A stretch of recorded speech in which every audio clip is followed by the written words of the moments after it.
Hey guys, Cici Cheney here. I am reporting to you from my backyard here, if you can kind of see that, here in Panama. And today I wanted to chat with you about the whole David versus Goliath thing, right? So it's sort of an interesting concept, this David versus Goliath. So my husband and I took this holiday weekend to binge on a little bit of TV. And one of the things that we've only recently kind of gotten into is the TV show Survivor, right? Does anybody watch Survivor? If you watch Survivor, let me know down in the comments.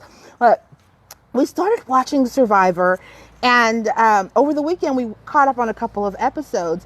And the main theme for this season is David versus Goliath. So on the very first day, all these people that show up are placed into two teams, right? You're either a David or you're a Goliath. You're either, the underdog, or you are the super powerful person, right?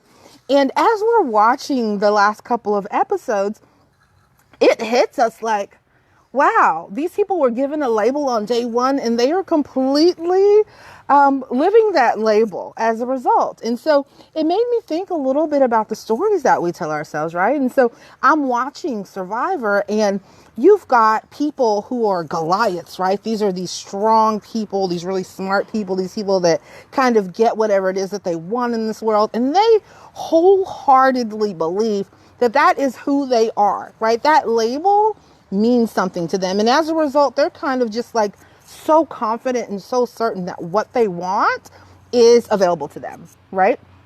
Now, the Davids, on the other hand, are very, very aware that they are the underdogs, right? And that they're wearing that label like a badge of honor. So here they are wearing this label. I am a David. I am, I'm the underdog. I have to be scrappy, right? I have to figure out how I can get some sort of an advantage because I'm not going to be able to do that on my own.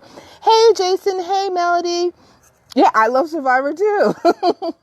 Right? So there they are, and they're like, okay, I got to find some advantage. And so they're doing all of this extra work because they feel like that's the only way they can progress in the game, right? And I'm like, wow, this is such an interesting thing to watch people just live that story that they've been given, or live that label that they've been given. And so after we finished watching the episodes, which were excellent, right? The last couple of episodes, hubby and I started chatting, and we started talking about the stories that we tell ourselves, right? The things that we believe to be so true. And we just continue to live that, whether or not it was in our best interest. So for example, for me, one of the stories that I used to tell myself that was ingrained in me since I was an absolute child was that the way to be successful in life, right? The way to be someone who matters is to go to school, to get good grades, to pursue higher education, to get a good job, and work as hard as you possibly can to climb the ladder, right? That's how you get to be a success, right? And so in my mind, here I am thinking, this is the only option for me. I can only be successful if I go this, normal route.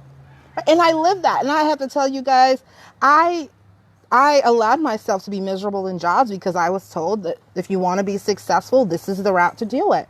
Right? Even when my gut was telling me, this might not actually be the way to be successful, right? This might not actually be an option.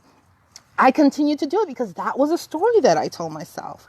And so I have been spending a good bit of this year doing lots of personal development and really sort of challenging some of these stories that I've been telling myself. Hey, Joanne, thanks for popping on.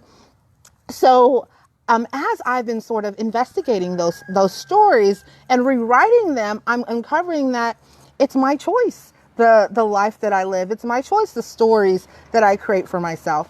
And so I don't necessarily believe the hype that I have to go to school, get good grades, work a normal everyday job just to be successful, right? I've determined that that's not a story that I want to be true for me anymore. So I have moved into entrepreneurship. I'm doing some business things. And if that is a story that you've been telling yourself that maybe the only way to be successful, despite how happy or unhappy you might be, is to go ahead and to do the 9-to-5 grind, and you're ready to rewrite that story, feel free to shoot me a message and let's talk about how we might be able to help you move into entrepreneurship as well. So anyways, guys, that's my message for you today. Do not fall into the trap of these stories. And if you've got questions or if you've got concerns, feel free to reach out, send me a message, and I am happy to chat with you. All right. Have a great day. Ciao.